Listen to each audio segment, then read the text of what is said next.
तो चलिए पहले प्रभु की छवि के दर्शन कर लेते हैं। राम दरबार के दर्शन मानसिक भक्ति करते हुए, अपने नेत्रों को बंद करते हुए राम दरबार के दर्शन करते हैं। हम देख रहे हैं कि प्रभु श्री राम हमारे सिंहासन पर बैठे हैं। माता सीता उनके साथ विराजी हुई हैं। लक्ष्मण जी, भरत जी और शत्रुघ्न जी तीनों हाथ जोड़े खड़े हैं तथा हमारे बजरंगबली प्रभु के श्री चरणों में बैठे हैं। हम प्रभु को प्रणाम करते हैं, नतमस्तक करते हुए उनकी चरणों की वंदना करते हैं तथा उनसे निवेदन करते हैं कि हमें अपना आशीर्वाद दें, हम पर अपनी कृपा करें एवं हमें ये आशीर्वाद दें कि हम सफलतापूर्वक हमारी श्री रामचरितमानस की पोथी संपूर्ण कर सकें। बोल सियावर रामचंद्र की जय।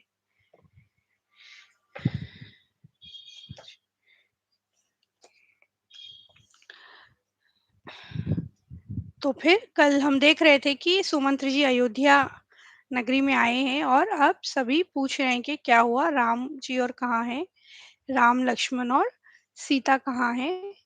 सभी ने पूछा, सब वहां पे बहुत ही शोक छाया हुआ था तथा राजा दशरथ ने राम राम कही राम राम राम राम कही राम मतलब राम राम राम राम फिर राम राम कह के अपने प्राण त्याग दिए। और सबसे ज्यादा सुख तो उन्होंने ही पुण्य सबसे ज्यादा पाया है, क्योंकि जब वो जीवित थे तब पिता बन के जीवित थे, पुत्र के प्रेम में थे और मरने पर भी श्री राम राम कह के उन्होंने अपने प्राण छोड़े।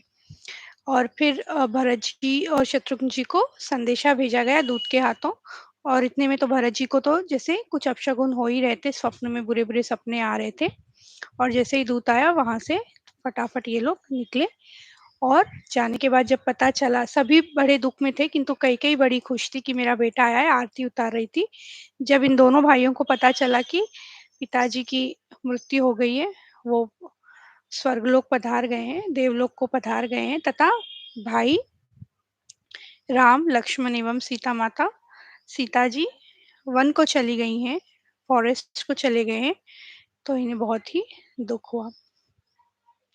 अब सभी लोग समझा रहे हैं कि आप अब जो पहले तो जो कार्यक्रम था, जो क्रियाक्रम का कार्यक्रम था, सभी प्रकार से भरत जी ने पूरा किया राजा दशरथ जी के लिए, दान पुण्य और भी किए। अब सभी समझा रहे हैं कि आप राजगद्दी संभालिए, क्योंकि राजा दशरथ ने कहा है तो ऐसी कोई बात नहीं, कोई छोटी मोटी बात नहीं होगी, आपको उन्होंने जो कहा उनकी आज्ञा का पालन करना चाहिए। किंतु भरत जी बिल्कुल नहीं मान रहे, कहते हैं कि मैं जाऊंगा और राम भैया को वापस लौटा के ले आऊंगा, क्योंकि वही है जो राजा बन सकते हैं। मैंने तो वैसे ही मतलब मेरी तो गलती अगर थोड़ी भी है इसमें, तो सारे पाप जितने भी हैं मुझे लग जाए, क्योंकि कहीं ना कहीं भरत जी को ये लग रहा था कि ये जो सब कुछ हुआ है, मतलब राजा दशरथ जी की मृत्यु तथा प्रभु श्री राम का वन जाना, उन्हें ये लग रहा था कि कहीं ना कहीं उन सभी का कारण मैं ही हूँ, इसीलिए ऐसा हो रहा है। और अगर मैं राज सिंहासन लेके राज तिलक करवा के यदि मैं राज्य कर लूंगा, तो ये तो बहुत ये सही बात नहीं होगी, धरती पाताल में धस जाएगी। इसीलिए प्रभु श्री राम को ही लाऊंगा, भैया राम ही आएंगे और वही यहाँ पे राज करेंगे, राज तिलक उन्हीं का होगा। और ऐसा कह के फिर उन्होंने सभी से आज्ञा मांगी, बड़ा ही समझा के मांगा, बहुत ही मधुर वाणी से समझाया तथा अंततः इस प्रेम को देख के सभी को उन्हें आज्ञा देनी पड़ी। और अब सब निकल गए प्रभु श्री राम को देखने के लिए। तो हमने यहाँ देखा कि भाइयों में जो परस्पर प्रेम होता है वो कितना कितना आदर्शवादी होता है। राज्य के लिए तो बहुत लड़ लेते हैं आजकल, तो जैसे होता ही है ना, प्रॉपर्टीज के लिए झगड़े और होते ही हैं। हालांकि सबको ये मालूम है कि कोई कुछ लेके जाने वाला नहीं है, परंतु झगड़े होते ही हैं। और ऐसी ऐसी मान्यता है कि जो भी इस तरह की ये जो संवाद है भरत जी और राम जी का सुन ले, तो भाइयों में परस्पर प्रेम बढ़ जाता है। अब ऐसा विचार करके छोटे भाई, क्योंकि श्री सीताराम जी वन में है, ऐसा विचार करके छोटे भाई शत्रुघ्न सहित भरत जी पैदल ही चले जा रहे हैं। कैसे जा रहे हैं? पैदल। जिन्हें इतना बड़ा राज्य दिया गया है वो पैदल चल रहे हैं, ये सोचिए कि मेरे भैया तो वन में है, पैदल ही चल रहे होंगे। फिर माता कौशल्या जी भरत जी के पास जाकर उनको अपनी पालकी उनके समीप खड़ी करके कोमल वाणी से बोली, हे बेटा, माता भलैया लेती है, तुम रथ पर चढ़ जाओ, नहीं तो सारा प्यारा परिवार दुखी हो जाएगा। रथ पे चढ़ के चलना चाहिए हमें तथा माता की आज्ञा को सिर पर चढ़ाकर दोनों भाई रथ पर चढ़कर आगे चलने लगे। पय आहार फल असन एक निसि भोजन एक लोग करत राम हित नेम व्रत परिहर भूषण भोग सियाबर रामचंद्र भजे जय शरण। कोई दूध ही पीते हैं, कोई फलाहार करते हैं और कुछ लोग रात को एक ही बार भोजन करते हैं। भूषण और भोग विलास को छोड़कर सब लोग श्री रामचंद्र जी के लिए नियम और व्रत करते हैं। सब श्रृंगवेरपुर के समीप जा पहुंचे। निषाद राज ने सब समाचार सुना तो वह दुखी होकर हृदय में विचार करने लगा। अब क्या हुआ? सारे सारे इतने लोग आ रहे हैं ना, अयोध्या के सारे लोग भी चल रहे हैं, सिर्फ भरत जी, शत्रुघ्न जी एवं माताएं नहीं है, गुरु जी और माताएं, अयोध्या के बहुत सारे लोग, तो बहुत से लोग दिख रहे हैं। तो जो निषाद राज थे गुरु, उन्हें बड़ा ही दुख हुआ। क्यों दुख हुआ? कि क्या कारण है जो भरत वन को जा रहे हैं? मन में कुछ कपट भाव अवश्य, यदि मन में कुटिलता न होती तो साथ में सेना क्यों ले चले हैं? क्या सोच रहे हैं निषाद राजगुरु? भरत जी के मन में जरूर कुछ न कुछ कपट है, कुछ न कुछ बुरा करने ही जा रहे हैं राम जी का। यदि ऐसी बात नहीं थी तो क्यों सेना लेके जा रहे हैं करके मन में सोच रहे हैं। मैं भरत से सामने लोहा लूंगा, मतलब मैं मैदान में उनसे लड़ूंगा और जीते जी उन्हें गंगा पार न उतरने दूंगा। श्री रघुनाथ जी के निमित्त तो प्राण ही त्याग दूंगा। झगड़ा करने जा रहे हैं, मैं बीच में खड़ा हूँ, मैं उन्हें जाने नहीं दूंगा, मैं बिल्कुल झगड़ा करूंगा, लड़ाई करूंगा उनके साथ मैदान में, और यदि मेरे प्राण गए तो भी मैं पीछे नहीं हटूंगा। कवच पहनकर सिर पर लोहे का टोप रखते हैं और फरसे भाले तथा बर्छों का सीधा कर रहे हैं।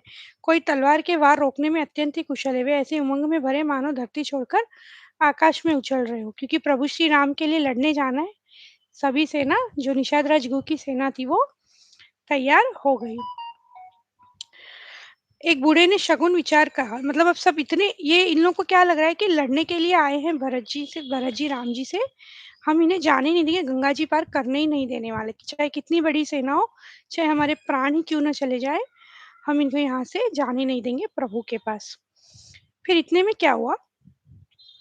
एक बूढ़े ने शकुन विचार कर कर कहा, भरत से मिल लीजिए, उससे लड़ाई नहीं होगी, उस उनसे लड़ाई नहीं होगी, भरत श्री रामचंद्र जी को मनाने जा रहे हैं। शगुन ऐसा कह रहा है कि विरोध नहीं है। तो किसी ने कहा कि अच्छे शगुन हो रहे हैं, तो ये लड़ने के लिए तो नहीं जा रहे हैं, मनाने के लिए जा रहे हैं, ऐसा लग रहा है। यह सुनकर निषाद राज ने क्या सोचा कि बूढ़ा ठीक कह रहा है, जल्दी में बिना विचारे कोई काम करके मूर्ख लोग ही पछताते हैं। भरत जी का शील स्वभाव बिना समझे और बिना जाने युद्ध करने में हित की बहुत बड़ी हानि है। तो ये देखिए, एक और चीज हम सीख रहे हैं। जैसे हमने देखा है शुरू में भी बहुत संवाद में हम ये देख ही रहे थे।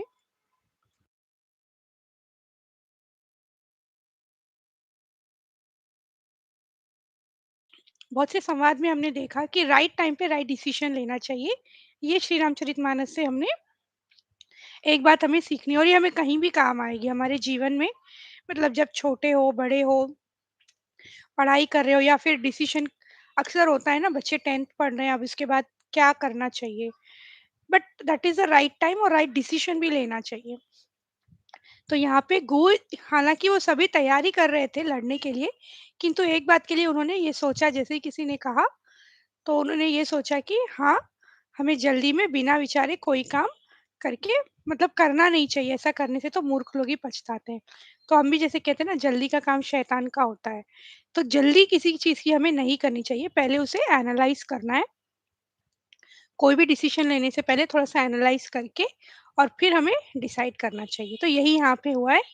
गुरु ने सोचा कि पछताना नहीं है, और भरत जी का तो स्वभाव बहुत अच्छा है, पहले एक बार बात करते हैं। यह श्री राम का मित्र है।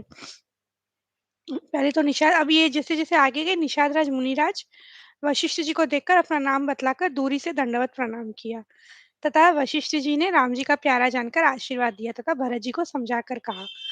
अब गुरु वशिष्ठ जी को प्रणाम किया गुरु जी ने दूर से, निषाद राज गुरु ने।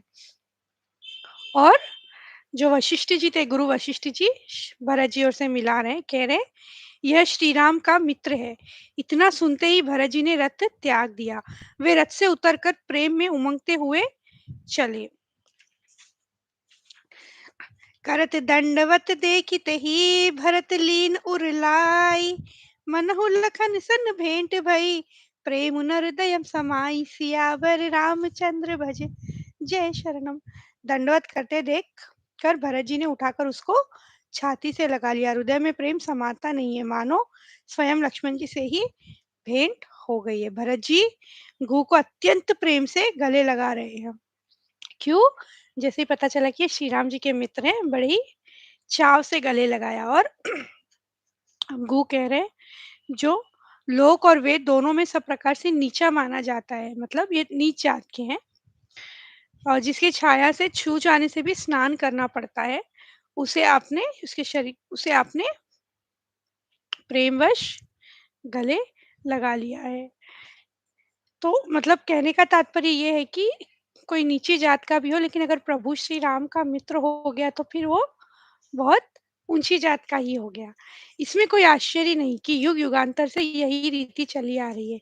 श्री रघुनाथ जी ने किसको बड़ाई नहीं दी। इस प्रकार देवता राम नाम की महिमा कह रहे हैं और उसे सुन सुनकर अयोध्या के लोग सुख पा रहे हैं। अर्थात प्रभु तो ये देखिए, स्वपचि सबर खस जमन जड़, पामर कोल की रात, राम कहत पावन परम, होत भुवन विख्यात, सियावर रामचंद्र भज जय शरणम।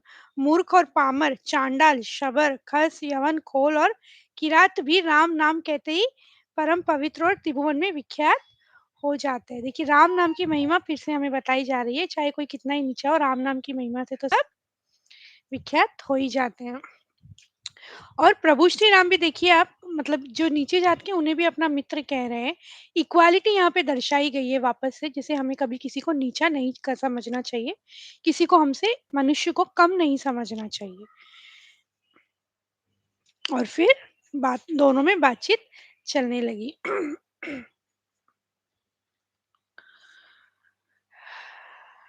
फिर निषाद ने अपना नाम ले लेकर सुंदर नम्र और मधुर वाणी से सब रानियों को आदर पूर्वक जोहर की। मतलब अब ये दोनों की बातचीत चल रही है, भरत जी वहीं रुके हैं।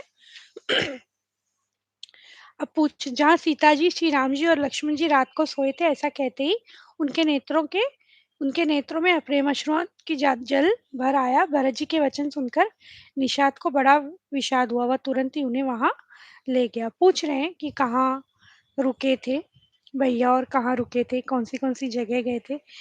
इतनी छोटी छोटी चीजें देखिए भरत जी यहाँ पे फॉलो कर रहे हैं प्रभु श्री राम के लिए। तो पूछा, और फिर जहाँ पवित्र अशोक के वृक्ष के नीचे श्री राम जी ने विश्राम किया था, भरत जी ने वहाँ अत्यंत प्रेम से आदर पूर्वक दंडवत प्रणाम किया। जहाँ प्रभु सोए थे वहां पे दंडवत प्रणाम किया भरत जी ने। कुशों की सुंदर साथरी देखकर उसकी प्रदक्षिणा करके प्रणाम किया, मतलब जो बिछाया हुआ था उसको। श्री रामचंद्र जी के चरण चिन्हों की रज आंखों में लगाई। प्रेम की अधिकता कहते नहीं बनती थी। देखिए, प्रभु के चरणों की धूल आंखों पे लगाई, ये प्रेम देख के तो कोई कुछ क्या ही कहे। भरत जी ने दो चार स्वर्ण बिंदु देखे, मतलब गहनों से, जो गहने और कपड़े के जो मोतियां कुछ होती है ना कपड़ों में, गहने के, तो सोने के कण कुछ नीचे गिरे थे, देखे तो उनको सीता जी के समान समझकर सिर पर रख लिया। मतलब बिल्कुल बहुत ज़्यादा मिस कर रहे हैं वो, सभी जहाँ-जहाँ थे वहाँ हाथ जोड़ रहे हैं।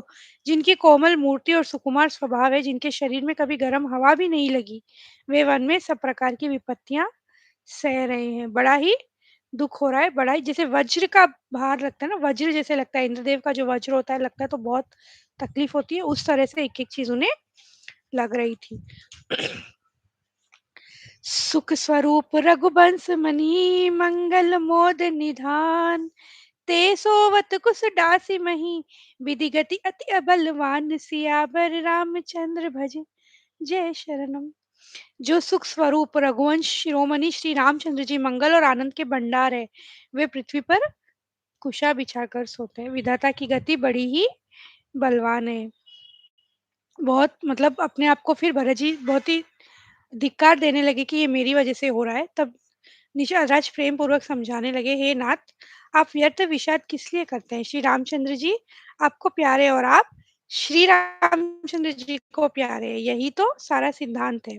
दोष तो प्रतिकूल विधाता को है। तुलसीदास जी कहते हैं, निषाद कहता है कि श्री रामचंद्र जी को आपके समान अतिशय प्रिय और कोई नहीं है। मैं सौगंध खाकर कहता हूँ। श्री राम जी को भरत जी आप बहुत ही ज़्यादा आप वो आपसे प्रेम करते हैं आप, बिल्कुल अतिशय प्रिय है, उतना प्रिय तो कोई नहीं है।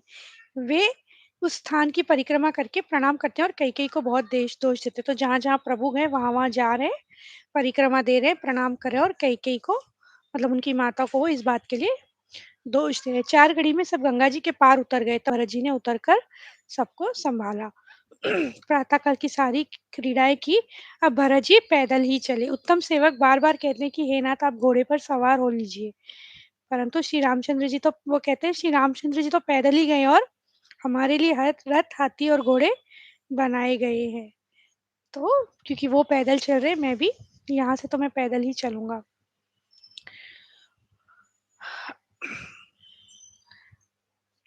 उनके चरणों में छाले कैसे मतलब छाले बहुत आ गए भरत जी के पाँव में क्योंकि बिल्कुल चले जा रहे हैं, तो बहुत ही छाले आ गए। तब त्रिवेणी पर आकर उन्हें प्रणाम किया। भरत जी ने अब स्नान और किया त्रिवेणी संगम में। एक-एक, एक-एक क्रॉस करते जा रहे हैं। अरथ न धर्म न काम रुचि गति न चहु निर्बान जन्म जन्म रति राम पद यह बरदान उन आन सियावर रामचंद्र भज जय शरण। मुझे न अर्थ की इच्छा है, न धर्म की, न काम की और न मैं मोक्ष ही चाहता हूँ। जन्म जन्म में मेरा श्री राम जी के चरणों में प्रेम हो, बस यही वरदान मांगता हूँ, दूसरा कुछ भी नहीं। अब तक मतलब कथा हम जितनी भी सुने, जैसे मैंने कहा शुरू में, जितने भी ज्ञानी, महाज्ञानी, मुनि, मुनीश्वर, महामुनीश्वर जितने भी बड़े लोग हैं, जितने भी सब यही माँग रहे हैं कि प्रभु के श्री चरणों में प्रीति हमारी बनी रहे, हमारा प्रेम उनका उनके श्री चरणों में बना रहे। तो हम इतने तो ज्ञानी, इतना तो हम सीख ही गए कि हम भी प्रभु से विनती करें कि हमारी भक्ति, हमारा प्रेम उनके श्री चरणों में हमेशा बना रहे, उनके श्री चरणों के लिए हमेशा बना रहे। तो यही भरत जी कह रहे हैं कि और कोई वर मैं नहीं माँगता, सिर्फ़ जन्म-जन्म श्री राम जी के चरणों में ही मेरी प्रीति बनी रहे, मेरा प्रेम बना रहे। भरत जी के वचन सुनकर बीच त्रिवेणी में से सुंदर मंगल देने वाली कोमल वाणी हुई। कोमल वाणी क्या हुई? हे तात भरत, तुम सब प्रकार से साधु हो। श्री रामचंद्र जी के चरणों में तुम्हारा अथाह प्रेम है। तुम व्यर्थ ही मन में ग्लानि कर रहे हो। श्री रामचंद्र जी को तुम्हारे समान प्रिय कोई नहीं है। फिर से यही कह रही हैं त्रिवेणी संगम वहाँ से जो है निकल के तनु पुलकेउ ही अमहर्षु सुनि बेनी बचन अनुकूल भरत धन्य कहि धन्य सुर हर्षित बरषहि फूल सियावर रामचंद्र भज जय श्याम। त्रिवेणी जी के अनुकूल वचन सुनकर तो भरत जी का शरीर पुलकित हो गया। भरत जी धन्य है कहकर देवता हर्षित होकर फूल बरसाने लगे। क्योंकि भरत जी का प्रेम देख के बड़े ही बहुत ही सब खुश हो गए। फिर तीर्थराज प्रयाग में रहने वाले सभी संतों से मिलके वो आनंदित हुए तथा 10-5 मिलकर आपस में कहते हैं कि भरत जी का प्रेम और शील पवित्र और सच्चा है। फिर भरद्वाज जी के पास गए, वहां भी उन्हें दंडवत प्रणाम किया। तुम ग्लानि जियम जनि करहु समुझ मातु करतूति तात कई कही दोषु नहीं गई गिरा मति धूति सियावर रामचंद्र भज जय शरण। अब सब ये समझाने में लगे हैं कि कैकेयी का भी कोई दोष नहीं है, ये तो विधाता का लेखन था जो हुआ है। देखिए कह रहे हैं माता की करतूत को समझकर मतलब उसे याद करके तुम अपने मन में ग्लानि मत करो, गिल्ट मत फील करो कि ये मेरी वजह से ही हुआ है। ऐसा तकलीफ मत करिए कि आपकी वजह से ही हुआ है। हे तात, कैकेयी का कोई दोष नहीं, उसकी बुद्धि तो सरस्वती बिगाड़ के गई थी। देखा था हमने मंत्रा की बुद्धि बिगाड़ी थी, फिर कैकेयी से उसने सब बात कही थी। यह लोक और वेद दोनों में मान्य है और सब यही कहते हैं कि पिता जिसको राज्य दे वही पाता है। जिसको राज्य पिताजी देंगे उसी को राज्य मिलेगा। तो इसीलिए तुम्हारा इसमें कोई भी अपराध नहीं है और तुम भरत जी के बड़े ही प्रेम पात्र हो। तो ऐसा कभी मत समझना कि प्रभु आपसे कम प्रेम करते हैं। सीता लक्ष्मण सहित श्री राम दर्शन स्वरूप उस महान फल का परम फल यह तुम्हारा दर्शन है। प्रयागराज समेत हमारा बड़ा भाग्य है भरत, तुम धन्य हो, तुमने अपने यश से जगत को जीत लिया। ऐसा कहकर मुनि प्रेम में मग्न हो गए। इतना प्रेम देख के तो मुनि भी मग्न हो गए। मुझे माता कैकेयी की करनी का कुछ भी सोच नहीं है, मतलब मुझे कुछ आइडिया ही नहीं था ये क्या कर रहे हैं। और ना ही यह मुझे यह डर है कि मेरा परलोक बिगड़ जाएगा, और ना पिताजी के मरने का ही मुझे शौक है, क्योंकि उनका सुंदर पुण्य और सुयश विश्व भर में सुशोभित है। उन्होंने श्री राम लक्ष्मण सरी के पुत्र पाए हैं। फिर उन्होंने श्री रामचंद्र जी के विरह में अपने क्षण भर क्षण भंगुर क्षण भंगुर शरीर को त्याग दिया। ऐसा राजा के लिए सोच करने का कौन सा प्रसंग है। मतलब शोक क्यों मनाएं, क्योंकि उन्होंने तो प्रभु श्री राम के नाम लेते लेते अपने प्राण गंवाए। श्री राम जी, लक्ष्मण जी और सीता जी पैरों में बिना जूती के मुनियों के वेश में बनाए वन वन में फिरते हैं। कह रहे हैं मुझे स्वर्ग नहीं मिले ना मिले, पिताजी की मृत्यु हो गई उसका भी ज़्यादा मुझे शौक नहीं है, क्योंकि उन्होंने बहुत अच्छी गति पाई है। किंतु ये लोग यानी कि राम जी, श्री राम जी, हमारे लक्ष्मण जी और सीता जी बिना चप्पलों के वन में घूम रहे हैं। मुझे तो इस बात की बहुत ही तकलीफ हो रही है, इस बात का मुझे बहुत दर्द हो रहा है। यह कुयोग श्री रामचंद्र जी के लौट आने पर ही मिट सकता है, और तभी अयोध्या बच सकती है, दूसरा कोई उपाय नहीं है। तो प्रभु वापस आएँगे तभी सब कुछ होगा। मुनि को चिंता हुई कि हमने बहुत बड़े मेहमान को न्योता है। अब मुनि श्रेष्ठ कह रहे हैं कि बहुत बड़े लोग आए हैं, अब जैसा देवता है वैसे ही उसकी पूजाएँ भी होनी चाहिए। सुनकर रिद्धियाँ और अनिमादी सिद्धियाँ आ गई है। तो हे गोसाई, जो आपकी आज्ञा हो सो हम करें। अब भरद्वाज जी के यहाँ पे आए हैं, ये सब वहीं रुके हैं, मतलब बातचीत चल रही है तब तक। तो रिद्धि-सिद्धियाँ जितनी भी थी सभी को बुलाई और कहा कि बड़े ही मेहमान, बहुत बड़े मेहमान आए इनकी, हमें अब आवभगत करनी है।